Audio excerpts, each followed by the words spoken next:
Hello friends, मैं हूं सचिन कुमार और मैं आपको इंग्लिश ग्रामर पढ़ाऊंगा जो कि बेसिक से लेकर एडवांस तक होगी। आप किसी भी एग्ज़ाम में कैसे भी इजी हो टफ हो, आप आसानी से अच्छा स्कोर कर सकते हैं।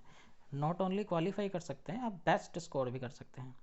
साथ ही साथ मैं आपको यहाँ पे इनकम सोर्स बढ़ाने के आपको कुछ तरीके भी बताऊँगा, जिससे आप स्टूडेंट हैं, जॉब करते हैं, कोई फ़र्क नहीं पड़ता, आप अपनी पैसिव इनकम भी कमा सकते हैं। तो चलिए आज पहली वीडियो स्टार्ट करते हैं कुछ वोकेबलरी से। मैं इस वोकेबलरी को पढ़ाने के बाद एक एक्सरसाइज भी दूंगा जो कि नीचे मेंशन है, उसका लिंक मैंने नीचे मेंशन कर दिया है। तो चलिए स्टार्ट करते हैं। फर्स्ट शब्द है ह्यूमेन। ह्यूमेन का मतलब होता है दयालु। क्या होता है? दयालु। ये क्या है? एडजेक्टिव, क्योंकि किसी क्वालिटी को बताने वाला शब्द क्या कहलाता है? एडजेक्टिव। ह्यूमेन क्या है? एडजेक्टिव। क्या बताएगा? हैविंग और शोइंग काइंडनेस और अंडरस्टैंडिंग टू अ पर्सन और एनिमल दैट इज सफरिंग। बस ये आपको ध्यान रखना है कि किसी पे क्या बीत रही है उसके प्रति सहानुभूति रखना क्या कहलाता है? ह्यूमेन। हिंदी मीनिंग क्या है? मानवीय या सहानुभूतिपूर्ण, मुख्यतः कष्ट पाते व्यक्ति या पशु के प्रति। यानी ऐसी कोई भी एक्ट, जैसे ह्यूमन एक्ट होती है। ह्यूमन एक्ट का मतलब क्या होता है? दयालु या मानवीय काम। अपोजिट मीनिंग क्या है इसका? इनह्यूमेन। इनह्यूमेन मतलब जो दुष्ट प्रवृत्ति के लोग होते हैं, जिसको दया भावना बिल्कुल नहीं होती। क्रूअल, क्रूर व्यक्ति। सिनोनिम्स क्या है इसके? Compassionate, kind, sympathetic, considerate, gentle and benevolent. आपको ये सभी याद रखने हैं, बिल्कुल याद रखना है, जिससे आपको भविष्य में कोई दिक्कत ना आए, क्योंकि एक्सरसाइज भी मैंने दी है, उसमें आपको कोई प्रॉब्लम नहीं होनी चाहिए। नेक्स्ट है मोराल। मोराल एक नाउन है, ध्यान रखिएगा। इस बात का ही बहुत फ़र्क पड़ता है कि कोई नाउन है शब्द या एडजेक्टिव है, क्योंकि एलिमिनेशन मेथड लगा के आप काफ़ी सवाल में, काफ़ी क्वेश्चंस में इसी मेथड से कर सकते हैं कि कोई नाउन है, एडजेक्टिव है, एडवर्ब है, वर्ब है, इसी के आधार पे आप कर सकते हैं। चलिए, तो नेक्स्ट है मोराल। मोराल का मतलब शुद्ध हिंदी में होता है मनोबल। कहते नहीं कि मनोबल गिरा दिया, उसका कॉन्फिडेंस गिरा दिया, इस तरह से कि मोराल, ये मॉरल नहीं होता है, मोराल होता है। फर्स्ट इसके दो मीनिंग हो सकते हैं। फर्स्ट वाले द कॉन्फिडेंस और एंथुसियाज्म, विश्वास या उत्साह या भी कोई डिसिप्लिन किसी व्यक्ति या विशेष व्यक्ति के समूह का किसी विशेष समय पे, यानी किसी पार्टिकुलर समय पे आपका मनोबल डाउन है या अप है, आप अच्छा फील करते हैं या बेकार फील करते हैं, वो क्या है? आपका मोरल। सेकंड मीनिंग क्या है? How happy, sad, confident etcetera a group of people feel at a particular time. इस समय इसका बेस्ट एग्जाम्पल है ये कोरोना। कोरोना की वजह से हमारे सभी, लगभग सभी कंट्रीज़ का, सभी ग्रुप ऑफ पीपल का एट द सेम टाइम, क्योंकि it is affecting at the same time to whole of population, है ना। तो ये एक समय पे बहुत बड़ी जनसंख्या को असर डाल रहा है उस पर। तो इसीलिए हमारा जो मोरल है इस समय, चिंता का भी है, कुछ का हो सकता है बढ़ा हुआ हो। जो वैक्सीन बना लेगा उसकी इनकम बढ़ जाएगी, तो हो सकता है कि उसका मनोबल डाउन है या बढ़ा हुआ है। तो इसका मीनिंग क्या हुआ? मनोबल। ध्यान रखिएगा, मनोबल नाउन है, ये भी ध्यान रखना। अपोजिट मीनिंग क्या है? फियर। फियर मतलब डर। सेकंड क्या है? वीकनेस। ये हैं इसके एंटोनिम्स। चलिए अब देखते हैं कि इसके सिनोनिम्स क्या है। सिनोनिम्स का भी आप ध्यान रखिएगा। Synonyms: confidence, self confidence, hope, hurt. कहते नहीं है कि देखते हैं किसमें कितना जिगरा है, जिगरा। सेल्फ एस्टीम, स्प्रिट, सारे उत्साह से रिलेटेड हैं, आप देख ही सकते हैं। नेक्स्ट शब्द पे आइए, लाइट। ये बहुत ही इंपॉर्टेंट वर्ड है और कंफ्यूजिंग भी है। लाइट का मतलब दो चीज़ होती हैं। वर्ब के रूप में काम करेगा तो इसका मतलब क्या होगा? जलाना या फिर चमकाना। इसका सेकंड फॉर्म और थर्ड फॉर्म पे याद जरूर ध्यान रखना है आपको। लाइटेड भी होता है, जो कि बहुत कम डिक्शनरी में मेंशन है। Third form, second form lighted भी होता है और लिट भी होता है। लेकिन ये नाउन का अगर काम करेगा तो नाउन के तो कोई फॉर्म होते नहीं है, तो नाउन के रूप में लाइट में ही एस प्लूरल सिंगुलर जो भी है उसके लिए लग सकता है ना। अब नोट में देखिए क्या लिखा है, लाइटेड एडजेक्टिव भी है, बहुत इंपॉर्टेंट लाइन लिखी है, बहुत ही इंपॉर्टेंट, क्योंकि वर्ब का थर्ड फॉर्म अगर आपको पता हो, किसी भी वर्ब का थर्ड फॉर्म क्या कहलाता है, पार्टिसिपल कहलाता है।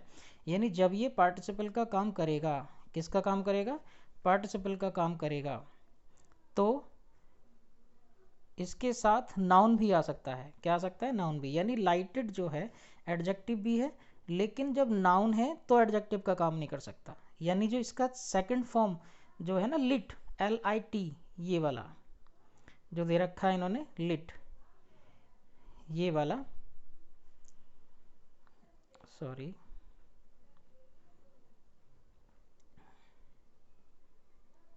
जो ये वाला फॉर्म है, जो ये वाला फॉर्म है, ये एडजेक्टिव नहीं हो सकता, ये केवल और केवल वर्ब का काम करेगा। जबकि लाइटेड जो है, जो लाइटेड है वो एडजेक्टिव भी है और वर्ब भी है, ये लिखा ना। लेकिन लिट ओनली वर्ब फॉर्म है। लाइटेड फेस सही है कहना, लेकिन लिट फेस जैसा कुछ नहीं होता, ये पूरा का पूरा आपका गलत हो जाएगा, इसलिए ध्यान रखिएगा, इसको सोच समझ के यूज़ करना है। अब इसी से मिलता जुलता शब्द है अलाइट। अलाइट बहुत ही इंपॉर्टेंट वर्ड है।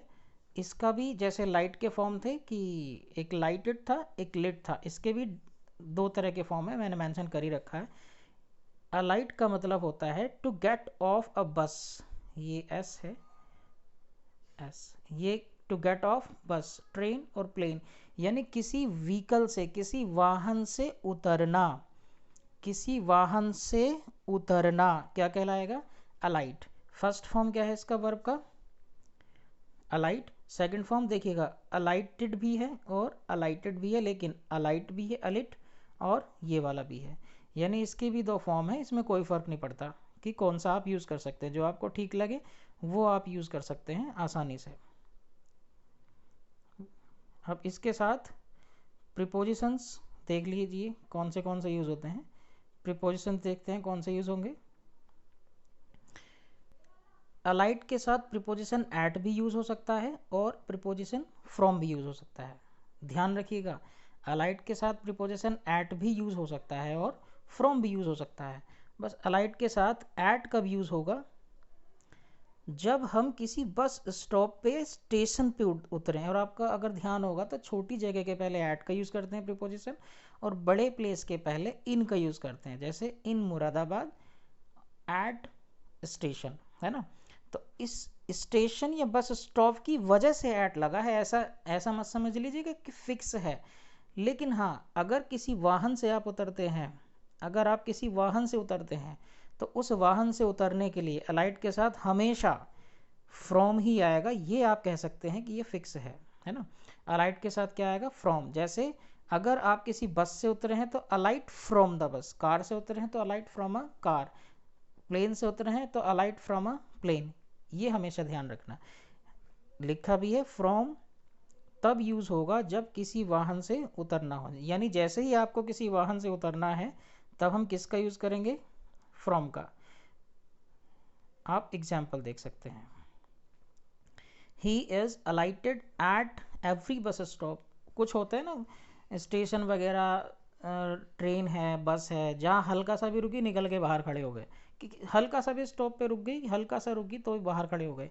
यानी वो क्या है, वो क्या करता है, वो जो है हर एक स्टॉप पे, हर एक बस स्टॉप पे उतर रहा है। तो देखिए छोटे प्लेस का नाम है तो प्रीपोजिशन क्या लग गया यहाँ पे, एट, ध्यान रखना। Second example, alight from the bus and ran, she alighted from the bus and ran. देखिए वो उतरी किससे, बस से, यानी किसी वाहन से उतरने के लिए किसका यूज़ कर दिया हमने, फ्रॉम का। बस से उतरी और भागने लगी, है ना, या भाग गई। Get out of the bus, मैंने लिख भी रखा है, ये प्रीपोजिशन फ्रॉम है, और अलाइट फ्रॉम का मतलब क्या हुआ, get out of the bus. यहाँ पे बस से उतरी और भागने लगी। चलिए नेक्स्ट देखिए, एड, बहुत ही इम्पॉर्टेंट वर्ड है ये भी, इसमें बहुत लोग गलती कर सकते हैं। एड जो है वो दो चीज़ों का काम करता है। एड, ये वाला जो शब्द है एड, आपने सुना होगा ना, मेडिकल एड, फाइनेंशियल एड, यानी हेल्प। असिस्टेंस और help is known as add.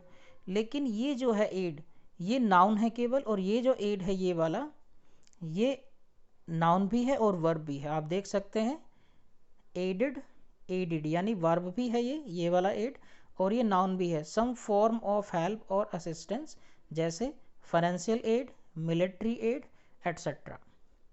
ये नाउन भी है ये वाला और वर्ब भी है।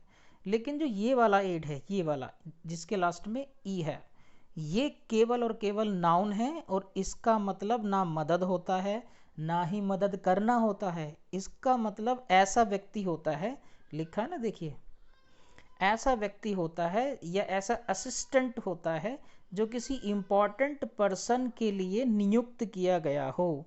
यह जैसे होता है ना पीए, पर्सनल असिस्टेंट, वो एड होता है, जैसे राष्ट्रपति का, किसी ऑफिसर का। ठीक है, उम्मीद है आपको ये बहुत अच्छे से समझ में आया होगा। आप इसको कृपया